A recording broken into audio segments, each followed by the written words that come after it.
ತರಗತಿಯಲ್ಲಿ ಸ್ವರಾಕ್ಷರಗಳ ಬಗ್ಗೆ ತಿಳ್ಕೊಂಡಿದ್ವಿ. ಇವತ್ತು ಆ ಸ್ವರಾಕ್ಷರಗಳ ಕುರಿತು ಸ್ವರಾಕ್ಷರಕ್ಕೊಂದು ಗಾದೆ ಅಂತ ಇವತ್ತು ಒಂದು ಚಟುವಟಿಕೆ ಮಾಡೋಣ.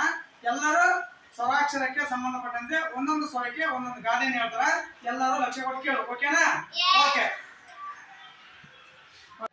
ಕನ್ನಡ ವರ್ಣಮಾಲೆಗಳು 49, ಸ್ವರಗಳು 13, ರಸಸ್ವರ 6, ಅ, ಇ, ಉ, ಋ, ಎ, ಓ. ದೀರ್ಘ ಸ್ವರ 7, ಆ, ಇ, ಉ, ಎ, ಐ, ಓ, ಔ. ಯೋಗವಾಹಗಳು 2, ಅನುಸ್ವರ ಅಂ, ವಿಸರ್ಗ ಅಹ. ವ್ಯಂಜನಗಳು 34, ವರ್ಗೀಯ ವ್ಯಂಜನಗಳು 25, ಅಲ್ಪ ಪ್ರಾಣ 10, ಖ ಚ ಠ ತ ಪ ಗ ಜ ಡ ದ ಬ. ಮಹಾಪ್ರಾಣ 10, ಖ ಚ ಠ ಥ ಪ ಗ ಜ ಡ ದ ಬ. ಅನುನಾಸಿಕ 5, ಜ್ಞಾನ್ಯ ನ ನ ಮ. ಅವರ್ಗೀಯ ವ್ಯಂಜನಗಳು 9, ಯ ರ ಲ ವ ಶೇ ಶ ಸ ಹ ಳ.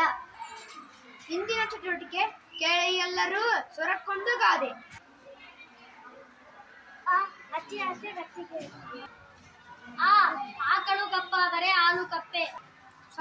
ಈ ಇಬ್ಬರ ಜಗಳ ಮೂರನೆಯವನಿಗೆ ಲಾಭ.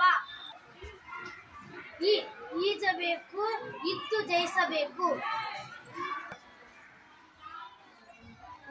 ಉಪ್ಪು ತಿಂದವನು ನೀರು ಕುಡಿಯಲೇಬೇಕು. ಊಟ ಬಲ್ಲವನಿಗೆ ರೋಗವಿಲ್ಲ, ಮಾತು ಬಲ್ಲವನಿಗೆ ಜಗಳವಿಲ್ಲ.